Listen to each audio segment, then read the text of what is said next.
That was a really tough time. And I just felt like I kind of had to give up. Like I felt like I was just like putting myself out of my misery.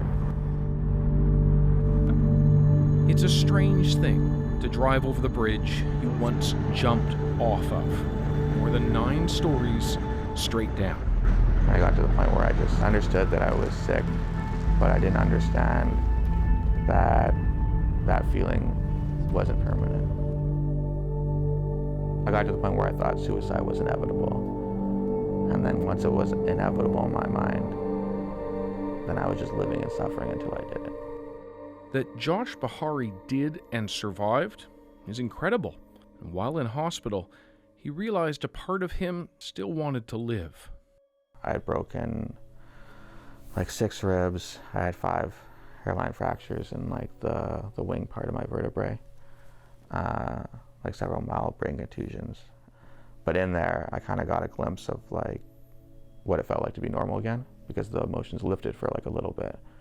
And that was like the first time I had felt anything positive in months. That feeling fueled his desire to do what he's doing now, helping others like him emerge from what began slowly for Josh a decade ago. My thoughts were getting really negative. I was tired all the time. I wasn't sleeping well. I had like, my muscles just felt weak and I just felt drained, like I had no energy. And then once like I couldn't sleep anymore, that's when it was like impossible for me to hide what was going on. Yet Josh still didn't get help, didn't talk to friends about what was going on. Like most men, he stayed quiet. I didn't even really realize that I was like trying to man up or trying to like be tough, but it was just like, it was just a part of me, like, oh, I have to figure this out on my own. I have to solve this, you know? And I can't ask for help. I don't want to. So we have one news story I just got submitted for us. I'll be reviewing that. Having survived a suicide attempt, Josh is intent on ending the stigma and helping others. Josh joined up with Dr. John Ogrodnichuk, a psychiatry professor at UBC, to work on Heads Up Guys, a website dedicated to helping men deal with mental health issues. Josh even shares his own story on the site. Josh brings a lot of elements to the table. Even more profoundly, he brings his lived experience, and that is so crucial to making sure that what we're putting out there as far as a helping resource really speaks to the men who are going through what he went through. Men have a really high suicide rate, and it's about 3 to 4 times higher than that among women, and not just in Canada or North America, but really globally we're seeing this phenomenon.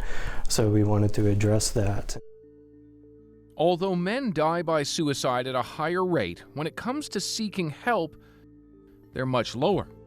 A lot of guys feel alone in their experience of depression and suicidal thought, so we want to break that down and say this is actually pretty common among men. You're not alone.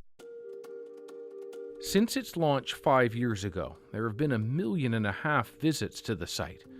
The key words on how men find Heads Up Guys illustrate the stakes.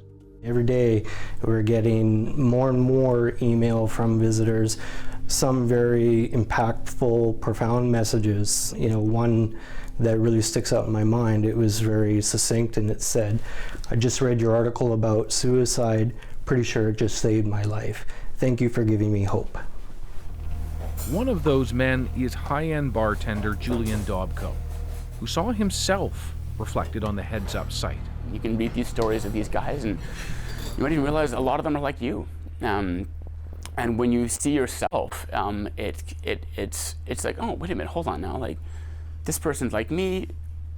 I can do this. I can reach out for help. I can stand up. And I think too, when you see somebody on there standing up and being strong, and you think, oh, I'm weak. Wait a minute, but I think they're strong. Maybe I'm strong if I come out. And that's sort of how it happened for me.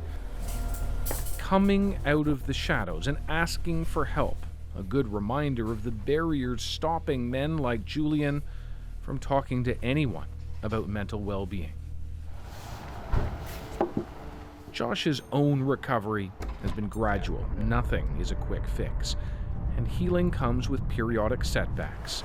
But he feels he's on the right path, and he's more comfortable talking. He wants all men to feel that same openness. The main thing that I want guys to know, there's no like point where it's just like there's no turning back, you know? Like I got to the point where I thought there was no turning back, and somehow I'm still here and I'm doing better. He's traveling regularly, snapping photos along the way, all part of an extraordinary journey, one playing out inside his own mind. David Common, CBC News, Vancouver.